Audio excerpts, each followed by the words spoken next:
falar de investimentos em startups, oportunidades e desafios, queria agradecer muito, chamar ao palco Francisco Jardim, sócio fundador da ASP Ventures, Jaime Queiroz, representando a gerência de investimentos da Apex.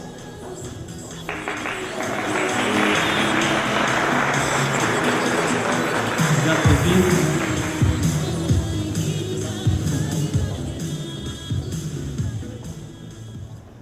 Eu queria começar com o Jaime. Acho que é a segunda vez que a gente tem a presença da Apex aqui no evento da Demo, na conferência. Queria que você contasse um pouco, Jaime, para a gente quais são as iniciativas que a Apex tem feito aí nos últimos anos, com foco nesse mercado, nesse segmento de startups, nesse segmento de promover as startups não só no Brasil como fora do Brasil. Enfim, conta um pouquinho para a gente o que está sendo feito nesse ecossistema. Bom dia a todos, obrigado pelo convite por estar aqui. Francisco, um prazer estar no painel contigo aí pelo todo o trabalho junto com a questão do projeto com a BVCap que a gente desenvolve. E antes de mais nada, eu acho que é importante balizar aí um pouco que a Apex nasceu aí como agência para fomentar as exportações há 17 anos lá atrás, de um grande núcleo do Sebrae, que de repente começou a ganhar corpo, e hoje a gente está aí comemorando, está tendo até todo um ciclo lá dentro da casa aí com os empresários, no sentido de comemorar os resultados desses 17 anos. A gente está trabalhando com 78 setores da economia para promoção de exportações, e a baila disso daí veio justamente a pauta de investimentos que surgiu um pouquinho depois. Na nossa experiência com relação a esse tópico, foi um aprendizado. A gente teve uma visão um pouco diferenciada do que é o que a gente está vendo com todas as outras instituições. A gente começou a perceber que havia de fato uma necessidade de desenvolver o ecossistema, mas que não necessariamente ele ia começar primeiro pelos empreendedores, e sim pela disponibilidade de capital no Brasil, e com gestores, anjos, VCs, como a gente fala, ou corporates, que pudessem ter fundos e instrumentos viáveis para de fato começar a injetar e apostar nessas oportunidades de risco. Então, por conta disso, há mais ou menos 5, 6 anos atrás, a gente teve a primeira iniciativa aí com parceria do projeto com a BVCap, que foi a pegada de vamos levar os gestores brasileiros, aqueles corajosos naquele momento, que iriam formar FIPs e FMEs no Brasil, num ambiente que todo mundo sabe que é complicado ainda por uma série de questões, para apoiá-los nas campanhas de fundraising, junto com o que a gente chama da figura dos LPs, que são os investidores institucionais, e outras figuras que atuam diversificando seu portfólio de investimentos através do aporte em fundos. E isso, naturalmente, com o tempo foi crescendo, foi ganhando corpo, e surgiu o terceiro cliente dessa história. Quem é o terceiro? Quando a gente fala de um ecossistema, você vai ter aí uma tríade, que eu gosto muito de brincar com uma figurinha com 3 blocos. Não há como desenvolver um trabalho ligado a Venture Capital, capital empreendedor e capital em participação, se você não fizer um trabalho ligado aos LPs globais, aos GPs nacionais e locais, e por fim esses vão precisar de oportunidades para poder fazer os portfólios deles. Daí entram as empresas e as startups.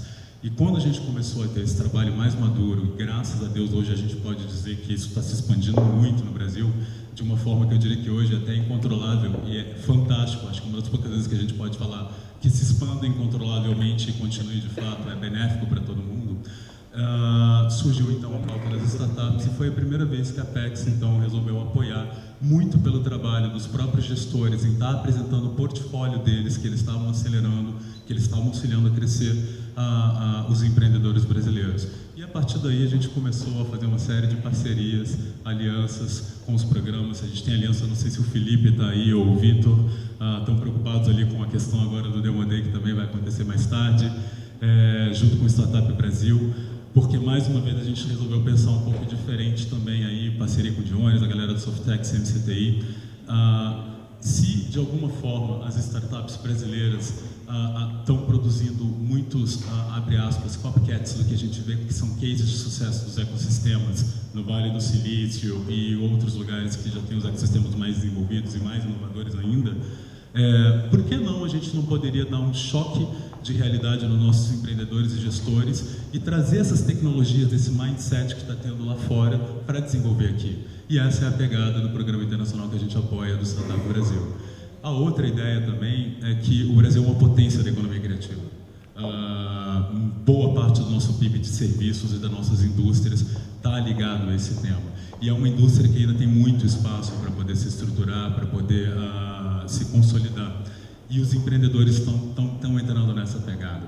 É por isso também que cada vez mais a gente apoia a participação do South by Southwest, que é um evento já aí com 17 anos lá em Austin, no Texas, que independente de qualquer coisa, foi lá que foi lançado Facebook e outras soluções que a gente tanto conhece, e está cada vez mais se consolidando também como um polo. Eu espero que a gente possa lançar na parceria com a Demo também para desenvolver o trabalho. Com certeza, muito obrigado. Francisco, fala um pouquinho da SP Ventures, você que é um assíduo aqui nos eventos da Demo. Então, como é que você está enxergando aí? Primeiro, conta um pouquinho para a gente, algumas pessoas podem não conhecer, o que é a SP Ventures, qual é o teu papel, qual é o teu foco de atuação, e depois conta para a gente como é que você está enxergando essa evolução, principalmente nos últimos 2 anos desse ecossistema de startups. Obrigado, Geraldo. Obrigado, Jaime. Uma honra estar aqui com todo mundo. Uma honra estar nesse palco depois do Dr. Poit, né? Acompanho a trajetória dele aqui em Endeavor. E a missão da SP Venture é achar Poits, né? É achar grandes empreendedores que questionam o status quo, pensam grande, buscam seu modelo escalável e tem esse desapego para vender essa companhia, devolver esse dinheiro para o investidor e criar outro negócio e fazer uma coisa que no Brasil ainda é raríssimo. E eu acho que a Prefeitura da cidade de São Paulo está fazendo isso com maestria, que é fazer esse intercâmbio entre o que deu certo no setor privado, vir para o setor público, trazer as melhores práticas, voltar para o setor privado, eu tenho certeza que ele vai querer montar outro negócio daqui a alguns anos, e esse intercâmbio constante que a gente vê em alguns outros países, trazendo o que há de melhor no setor privado, sem promiscuidade, com o que há de melhor mesmo em termos de gestão, em termos de prática, meritocracia. E o que a gente faz, né? 7, 8 anos atrás, a SP Ventures nasceu. A gente começou fazendo a gestão do fundo Criatec aqui no estado de São Paulo, que é o fundo do BNDES para startups, e a gente acredita muito numa coisa que o Dr. Poit falou, que é ecossistema. Então, inovação de cultura, inovação de alto impacto, na nossa opinião, não acontece nos Estados Unidos inteiro. Acontece numa região pequena, norte da Califórnia, acontece numa região em Massachusetts, acontece numa região na Carolina do Norte, e aqui no Brasil acontece em São Paulo. Talvez a nossa única divergência seja a gente ver isso no estado e não só na cidade, né? O estado de São Paulo aqui tem a USP, mas tem o complexo USP, o complexo Unesp, tem o ITA, tem a Unicamp, tem a Federal de São Carlos, tem grandes empresas de tecnologia. São Paulo tem uma cultura empreendedora, o setor privado que não só forma mão de obra qualificada, mas também compra tecnologia, é um acelerador da adoção de novas empresas, novas startups, e forma startups em uma velocidade incrível, né? Então, o que a gente está fazendo hoje? Hoje a SP Ventures é a gestora do Fundo de Inovação Paulista, que é um fundo do estado de São Paulo, tem como investidores a Desenvolve São Paulo, tem como investidores a FINEP, a FAPESP, o Sebrae São Paulo, temos investidores privados, isso é muito importante nessa indústria, né? Isso indo com o que já me comentou, a gente ainda tem muitos LPs, muitos investidores na indústria de Venture Capital brasileira, que são os tradicionais investidores públicos, né? E a gente tem que começar a casar essa turma com investidores privados. E na SP Ventures a gente fez uma coisa que ainda é um pouco raro na indústria, a gente praticou o que a gente prega para os empreendedores. Então, ano passado a gente vendeu 40% da nossa empresa para 2 investidores, um colega do Poit lá da Endeavor, o Romero Rodrigues do Buscapé, que é outra pessoa que a gente admira e busca ele, né? Busca pessoas como ele aí no estágio incipiente, né? E ele participa e traz muito dessa cultura meritocrática escalável e do sonho grande para o nosso negócio. Né? Essa é uma linha geral da SP Ventures. A gente foge um pouquinho do negócio tradicional, em termos de foco de investimento. A gente não investe em startups de internet, a gente investe em setores alternativos de alta tecnologia. Então, metade do nosso portfólio hoje são startups na área de agronegócio, biotecnologia, tecnologia da informação, automação as aplicadas ao agronegócio, saúde, novos materiais e alguma coisa em TI, mas sempre com foco B2B. Eu acho que hoje na cidade de São Paulo, a gente tem grandes casas de investimento como a Monax, a Redpoint, entre outros, fazendo aí um ótimo trabalho em financiamento de startups digitais e não falta capital, concordo com o Geraldo. Nunca houve um momento tão rico para empreender na cidade de São Paulo como hoje, né? Tanto em capital, como incubadoras, aceleradoras, ecossistema, mercado e, mais importante, a cultura, né? O mindset de aceitar o fracasso e enxergar o fracasso como uma prova de conceito, né? Você tem que voltar com aquele aprendizado e colocar aquilo em prática de novo. E os últimos 2 anos foram revolucionários, né? a gente tem uma revolução cultural e eu acho que a cultura é o primeiro passo para a gente poder fazer essa hélice tripla funcionar, né? Porque a gente tem grandes centros de pesquisa, a gente tem empresas privadas de primeira linha, a gente tem todos os fatores principais aí presentes. O que faltava é que eles coordenassem e trabalhassem juntos, né, em prol do empreendedorismo de alto impacto. E para isso a gente precisava desse choque cultural. E acho que isso está acontecendo graças aos formadores do ecossistema como a Demo Latam. Obrigado, Francisco. Acho que isso é extremamente importante. Você que acompanha a nossa trajetória desde o primeiro dia de Demo no Brasil, a gente tem o mesmo discurso desde que a gente trouxe a Demo para cá. A gente acredita e pratica colaboratividade, colaboração. A gente não acha que existe outro caminho a não ser a união dessas entidades, de todo esse ecossistema, de todos os atores, para que a gente possa efetivamente amadurecer o mercado. Quando a gente trouxe a Demo para o Brasil o ano passado pela primeira vez, não existia nenhuma conferência no Brasil com esse nível focada em negócios, focada em geração de negócios, onde a gente pudesse trazer inovação, os melhores talentos do país inteiro, num processo de curadoria, e se reunisse com investidores. Ou seja, toda vez que você ia num evento de startup, você não via uma plateia desse tipo, de paletó, mais sênior, você só via efetivamente startups, só empreendedores. Né? E foi importante esse movimento para que se chegasse nesse estágio. Então, eu diria que quando a gente trouxe a primeira conferência e reuniu no World Trade Center, o Francisco estava lá, esse público misto formado por startups e tecnologia, empresários, compradores de inovação, 40 CIOs, como eu falei, que buscam alternativas no ambiente empreendedor para acelerar o processo de inovação nas suas áreas de desenvolvimento. Né? O Bradesco lançou o InovaBra, que é um programa exatamente para isso. Né? Inclusive hoje tem um grupo de pessoas que não estão aqui, né? Como o Cássio Espina, como o Marcelo Nakagawa, estão exatamente no Bradesco fazendo uma parte final desse projeto lá. Né? Para quê? Para buscar na startup de tecnologia inovação para as suas necessidades de banco, de empresa do mercado financeiro. E investidores. Então, a hora que você junta tudo isso, e mais governo, mais entidades, associações, aceleradoras, no ambiente, mostra que, para que seja possível gerar negócios, é possível aprender a conviver com esse ecossistema no ambiente de negócios. Não adianta a startup andar isolado no bar da esquina e fazer meetup no bar da esquina somente. O meetup no bar da esquina é importante, mas se ele não aprender a se relacionar com o investidor, o empresário, o comprador de tecnologia, no ambiente de negócios, as coisas acabam não acontecendo.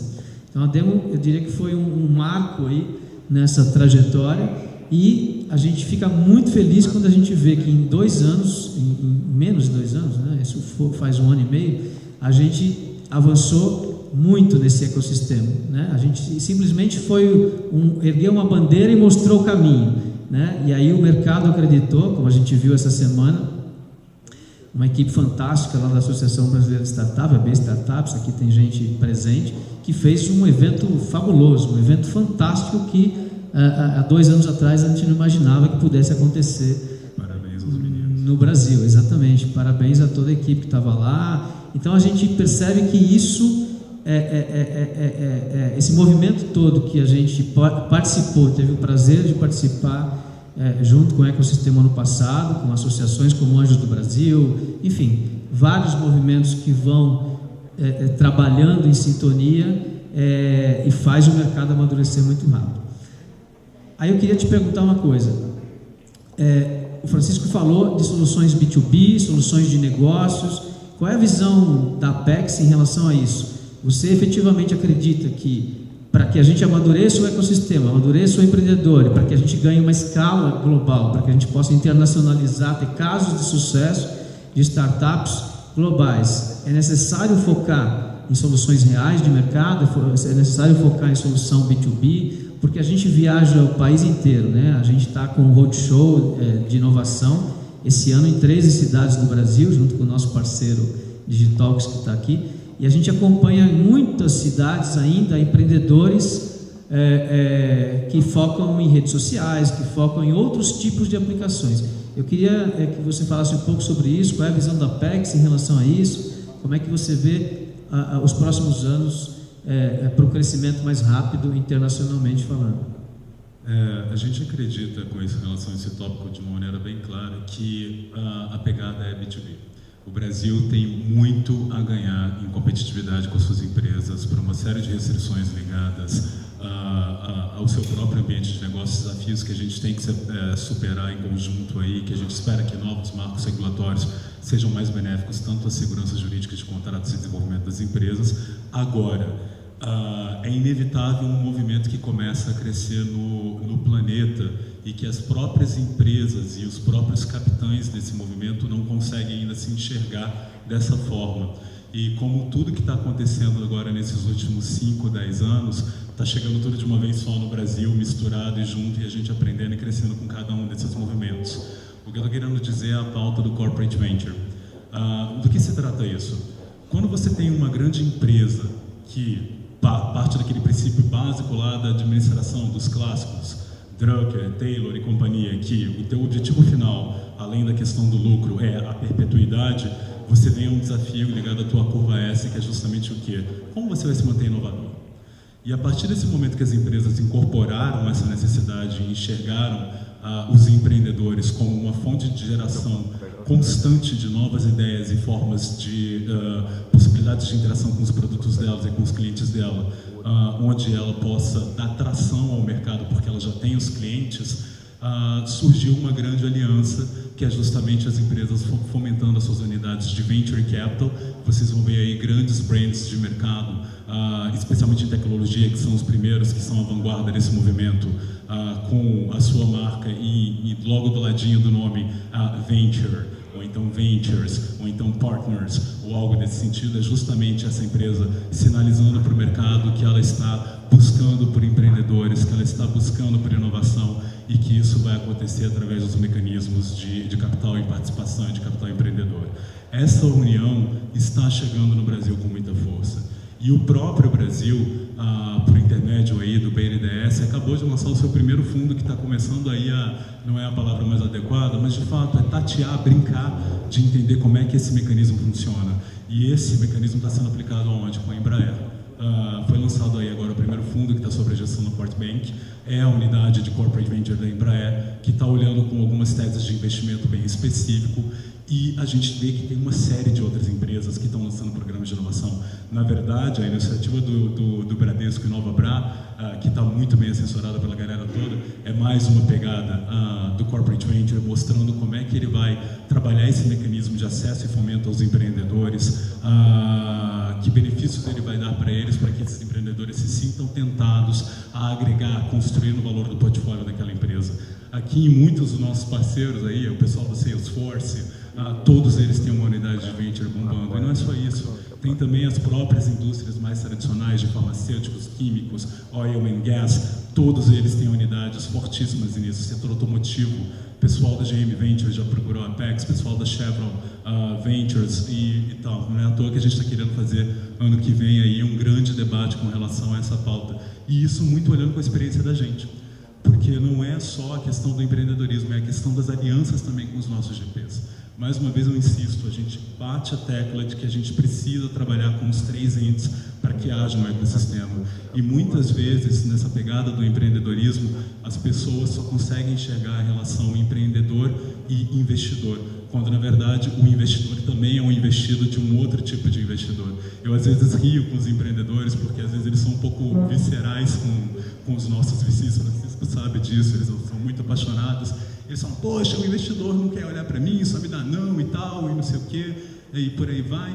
Mas mal sabe ele que os nossos gestores também apanham pra caramba para conseguir captar investimentos privados aí afora pelo mundo e também tem que preparar um pitch igualzinho a eles para poder ter sucesso nisso daí. E por que eu estou falando disso tudo? Porque a galera do corporate, essas grandes empresas, elas não têm expertise financeira, apesar de entender muito do negócio delas. E aí entra os gestores de capital em participação para poder dar deal flow, tracionar essas oportunidades e falar sobre como são as possibilidades desse mercado para ela, acessando esse conhecimento. Ou seja, é um jogo de ganha-ganha para o gestor, para para o país que vai atrair mais capital, para uma tecnologia que, se ficasse parada em algum lugar esquecido, não ia ganhar atração e não ia ser apresentada ao mundo. E o que é mais bacana disso tudo, algumas pessoas que têm um discurso um pouco mais xiita e assustado, pô, mas como assim vocês estão trabalhando com mega corporações que vão comprar tecnologia brasileira e por aí vai? Tem uma coisa que a gente tem que lembrar: quando você alia isso a um instrumento de capital empreendedor e capital em participação, quem está entrando hoje, com toda uma lógica de valuation, está entrando para sair desse negócio no futuro, porque você tem que ganhar dinheiro com isso, do contrário não tem sentido. Então é muito importante lembrar isso daí. E naturalmente, as grandes empresas brasileiras e os outros players que estão ligados no ecossistema, os próprios gestores que estão trabalhando com teses maiores de investimento, são players naturais que vão absorver e poder tracionar ainda mais essas oportunidades. Isso daí vai ser realmente uma das grandes pegadas que a gente vai ver.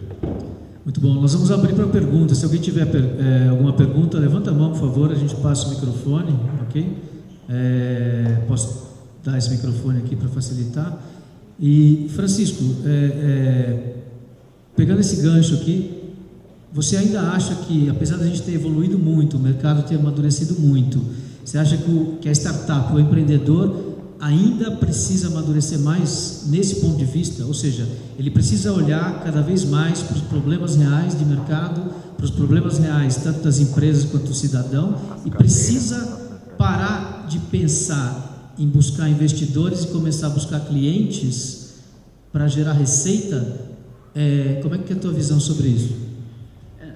O investidor institucional, que eu acho que é a linha que está ficando mais abundante aqui no Brasil, talvez até um pouco antes do investidor anjo, né, contrário talvez do ecossistema americano, ele normalmente prefere entrar no estágio pós-PowerPoint, né? Então ele gosta de entrar já com a empresa constituída, o empreendedor 100% comprometido com o negócio, clientes recorrentes, nota fiscal emitida pelo cliente 2, 3, 4 vezes, ou seja, modelo de negócio identificado, cliente pagante. Então, com certeza, para entrar no radar de um investidor institucional, como a gente, como essas outras casas que estão aparecendo a cada dia, é fundamental que ele já esteja com um produto identificado, com um modelo de negócio razoavelmente refinado e com algum tipo de faturamento. E como é que a gente faz para fazer com que esse mercado, que essa startup entenda que esse é o processo, esse é o passo inicial? A gente que viaja muito pelo Brasil, como eu falei, a gente observa muitos empreendedores têm uma ideia, se envolvem num processo de criar um modelo de negócio, um PowerPoint, a partir daí já começam como é que eu pego dinheiro para fazer a coisa sair do papel. Na visão de vocês, como é que é esse processo para dar certo e ser mais rápido? Qual é o caminho para isso? Então, é um processo de evangelização, de educação, ou tem algo mais rápido que possa ser feito para acelerar essa maturidade desse empreendedor, desse mercado? Então, a gente sempre deixa bem claro, a nossa filosofia, a nossa cultura, o que a gente faz não é gerir empresa, não é criar ideias novas, não é resolver problemas. O nosso negócio é potencializar grandes empreendedores, né? Potencializar pessoas com point, né? Com capital, networking, governança, trazer outras cabeças para ajudar ele a resolver os problemas que eles estão enfrentando, mas um veículo para transformar a sociedade, um veículo para criar valor, para romper barreiras, para revolucionar mercados. É um empreendedor, né? Então, como formar esse cara é uma pergunta aí, tem várias escolas de negócio que tentam identificar, etc. Não sei se você se forma empreendedor, se eles nascem empreendedores. Eu pessoalmente não sei, o meu trabalho é achar. Eu poderia até responder isso com uma vibe dos meus hobbies, astrologia, mas eu não vou entrar na parte disso aí, porque senão o povo vai achar que eu sou louco, mas tudo bem. De qualquer forma, eu acredito que a expansão dos programas que a gente está tendo hoje no Brasil e o choque de culturas que a gente está tendo também, bebendo desses ecossistemas que já aconteceram, já experimentaram, muito em fruto do fato de que eles também estão chegando a uma certa exaustão e precisam expandir o modelo de negócio deles pelo mundo para eles encontrarem o que eles também estão procurando de novas oportunidades, formas diferentes de pensar, é um dos principais caminhos, porque isso incentiva o empreendedor a entender que há toda uma lógica por trás, a levá-lo em frente para um esforço que vai ser aí muitas vezes hercúleo mesmo, no sentido de você conseguir botar aquela coisa para funcionar. E tem uma coisa que eu gosto muito ali da cultura do Silicon Valley, acho que o Felipe aí, que agora chegou aqui, compartilha muito também, é R. a gente quer que o empreendedor erre muito, porque quanto mais ele errar e perseverar, ele vai estar mais maduro para conseguir botar uma proposta clara para frente e ter sucesso daqui a poucos anos que ele começou a entrar nessa jornada.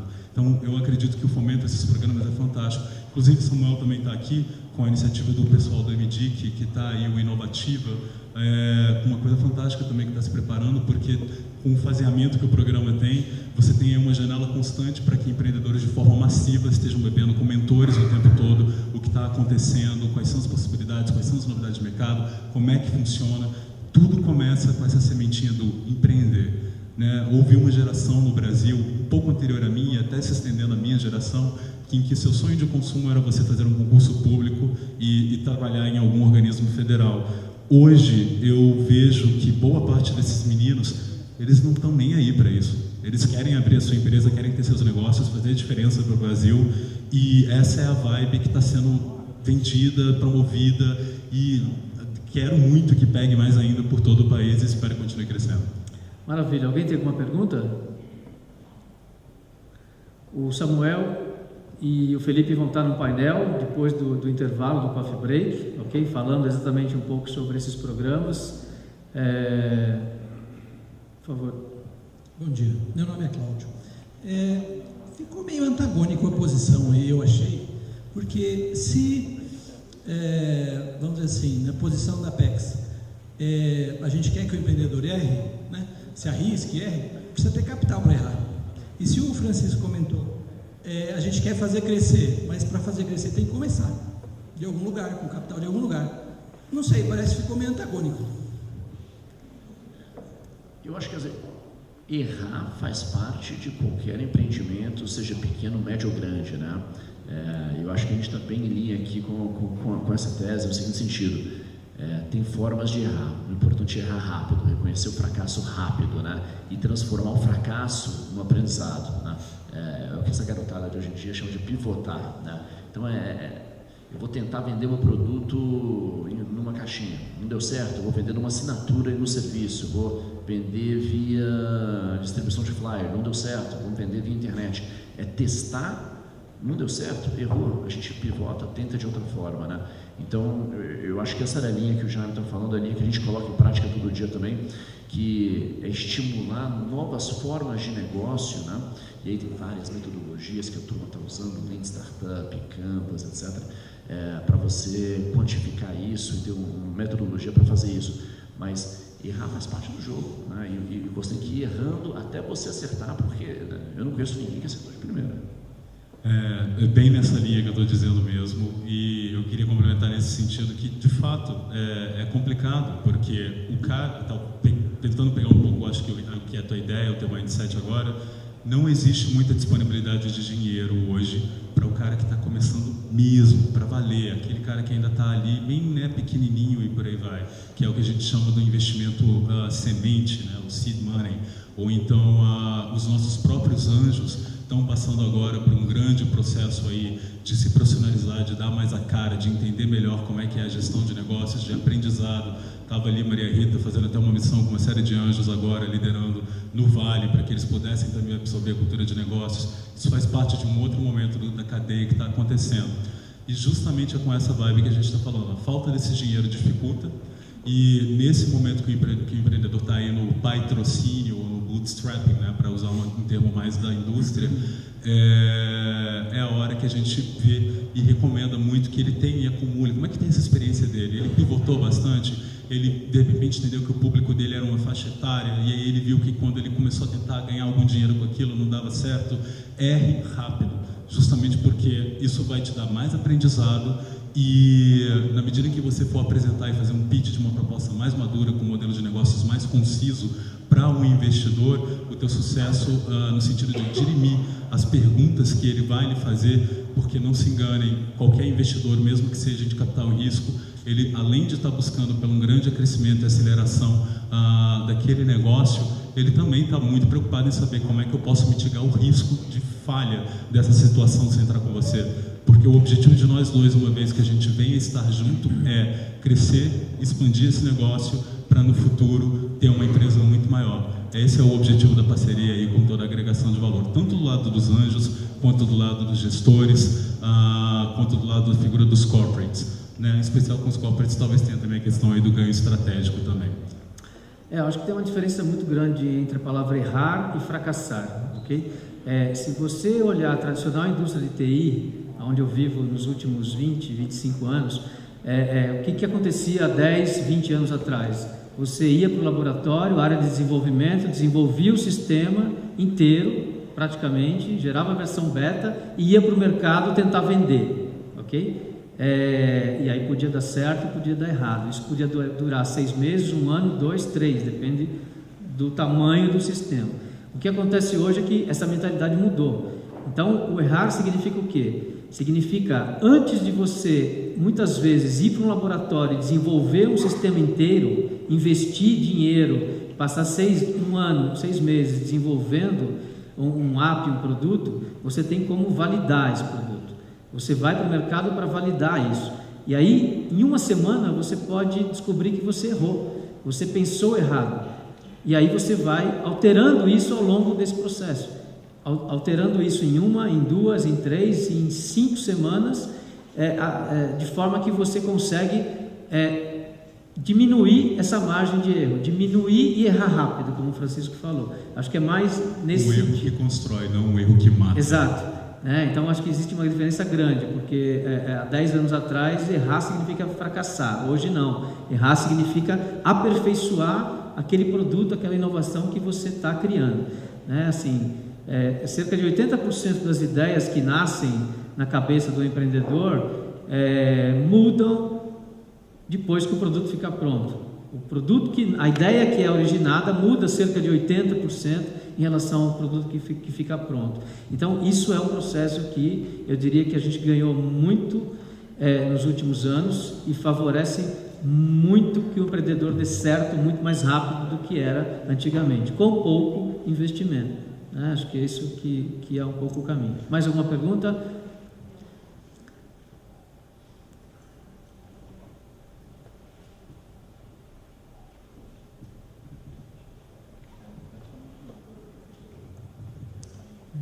Bom dia, eu sou o Guilherme, sou da Abril Plug and Play. Tanto o Francisco quanto o Jaime comentaram sobre, vamos dizer, ter uma preferência por B2B. Queria que vocês falassem mais do lado do empreendedor, como que ele pode melhorar a performance da venda dele, porque ao mesmo tempo, também puxando o gancho ali, é uma venda mais demorada e que precisa de capital para poder, vamos dizer, fechar a conta dele. Então, como que vocês imaginam que ele pode cortar alguns caminhos para alavancar o negócio dele no B2B? Fechou. Primeiro, deixa eu falar por que a gente só investe dentro das verticais que a gente faz na área de TI, B2B, não B2C. A gente não entende nada de venda para o consumidor. E é uma mentalidade totalmente diferente, eu concordo contigo. O ciclo de venda para o cliente é maior, a concentração em clientes tende a ser maior, principalmente quando você fala de middle para cima. Mas o B2C é mais capital intensive ainda, né? A curva J parece às vezes que é eterna, né? Olhando para algum desses negócios aí, usando a Rocket como exemplo que a gente escuta mais no mercado, né? O dinheiro não acaba, o negócio roda e um dia deve virar rentável, porque é o objetivo da empresa, mas o B2B tem a obrigação de atingir o break-even mais rápido, né? E para a gente como investidor tem uma vantagem muito grande. A gente consegue conversar com 5 empresas antes de tomar a decisão de investimento, clientes potenciais, e perguntar se a dor que aquela startup está querendo solucionar existe, se aquele cliente pagaria pelaquela dor, seria o tomador de decisão, e muitas vezes essa parte da análise, que é validar o mercado, já até gerar um pipeline qualificado, leads qualificados para a empresa, né? Então, a parte de mitigar o risco mercadológico, para a gente é muito fácil, identificando a adoção, identificando o tamanho do mercado, né? Essa parte costuma ser muito mais fácil. E aí o recrutamento também, né? A gente conseguir roubar pessoas-chave em cargos de gerência, diretoria, de grandes empresas que seriam compradoras, usuários daquela ferramenta, e trazê-las para o startup dentro de uma cultura de salários mais baixos, mais stock options, né? Alinhadas com os outros acionistas, cultura empreendedora, etc. Também tende a ser mais fácil quando a gente sabe fazer melhor, né? Tem muito fundo aqui no Brasil muito bom em B2C. Eu não quero dizer que B2B é melhor, mas é a nossa área de expertise e é onde a gente tem tido muito mais sucesso. E dentro do B2B, uma revolução que a gente tem surfado e feito algumas apostas boas, eram negócios que nasceram como consultoria de alto valor agregado, né? Aí o empreendedor chega no ponto onde ele fatura 2 milhões, 3 milhões, e ele vê que para crescer ele tem que contratar o dobro das pessoas, ele fomenta a concorrente dentro de casa o tempo todo, porque a consultoria sai, 3 gerentes de conta, montam uma empresa igual e oferece o serviço, leva uma carteira de clientes e tal, e ele começa a entender que eu tenho que montar um produto escalável, né? E aí ele começa a pensar software, SaaS. Então a gente investiu em alguns negócios que eram 98% consultoria, 2% produto software, né? E a gente investiu justamente na migração para hoje, um desses casos é 100% SaaS, 0% consultoria, e a empresa cresceu por 8 vezes seu faturamento e tem um EBITDA altíssimo, né? Então, aí tem algumas tendências, alguns motivos, mas não tem nenhuma definição de qual é melhor. Os dois são muito bons.